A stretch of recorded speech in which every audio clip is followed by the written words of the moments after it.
Well, hi there. On a Thursday that is slightly different to the last few Thursdays that I've met with you, it is not as bright and sunny as it has been. In fact, this is the second time I'm recording this because a few minutes ago the rain just absolutely belted down and I had to quickly run inside, but I'm back out here again just to share something with you this morning, just a bit of thoughts that has been in my head and in conversations that Joanne, my wife, and I have been having over the last few days. Or maybe even part of the last week. It has been hot and it has been sunny and it has been fantastic, but something that I read at the beginning of the week, it might have been on the weekend on the BBC website, was about how there's some concern over the level of the reservoirs here in Northern Ireland, concern about the water levels because of the hot weather we've had. I don't think it's any coincidence that just a couple of days after reading that the rain comes. And for the next few days we do have rain forecast here in Northern Ireland. And the thing that has been in my head these last couple of days is just God saying to me, I've got this. You know, there's been things that have been in my mind, things that I've been concerned about, worried about, planning, worried that they're not going to work out the way they should, and God has just been saying, I've got this.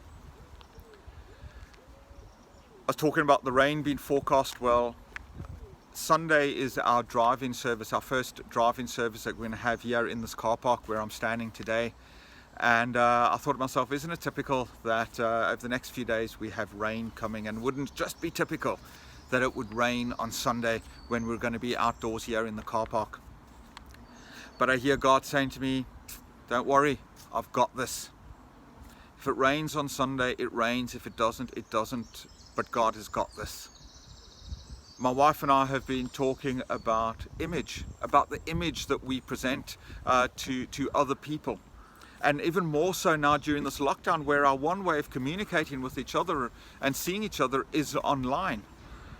And it's really been a thing of, well, what are people seeing, and how are we presenting ourselves to people? And one of the things we laughed about was when I do my recording for my sermon on a Sunday morning, I record, it's either on a Friday or on a Saturday that I do that recording, and you see me in my collared shirt, but what you're not seeing is the shorts that I'm wearing. You're not seeing the bare feet that I have when I'm doing that recording. Why? Because what I'm presenting to you is what I want you to see.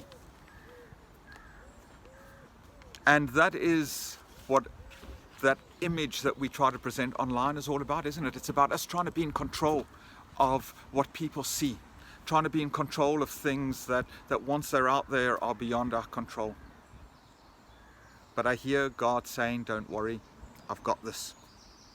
You see, whether I wear a collared shirt on a Sunday or not is not what's important. What's important is the message that is going out. And even then, whether I'm presenting it perfectly or not is not as important as whether it is going out in the power of the Holy Spirit, if those words have been anointed by the Spirit. You see, God has got this. We hear the prophet Jeremiah speaking God's words. And the prophet Jeremiah reminds us that there are no plans. There is nothing that is not too big for God. There is nothing that God cannot do. When Job speaks about God, Job says that in his hands he's got the thoughts and the plans of all humanity. You see, God has got this. If you remember a few weeks back, we had our children's service, and if you watched it online, one of the things you would have heard one of our young children say was about the size of his dad's hands. Now, those of us who know Marshall know that he has got big hands. But I did say that God's hands are even bigger.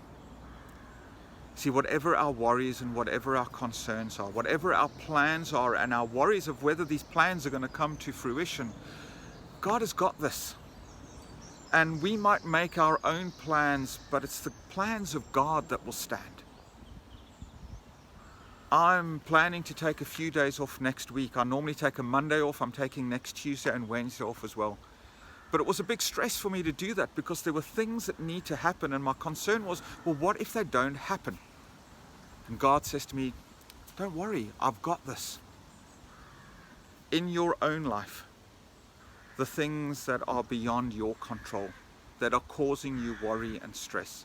The plans that you have been making, the things that you have been thinking about doing that have just had to be thrown out the window because of lockdown, and it's stressing and worrying you. God has got this. Let those words be your reassurance this week.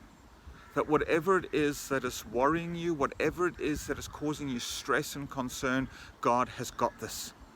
Whatever plans that you are trying to put into place and they keep getting messed up because of other people and because of situations and lockdown and things like that, God has got this. Be reassured. Be confident. God has got big hands. He holds all of us in His hands. You can put your trust and your faith in God because God has got this. I hope that you are keeping well, and I hope that you are staying safe. I hope that as lockdown restrictions are being eased, you are still keeping yourselves safe. Don't overstep those boundaries. Don't go beyond the things that we are being told that are safe to do into the things that we are not yet safe to do. Keep yourself safe. Take care of yourself, and God bless you. God's got this.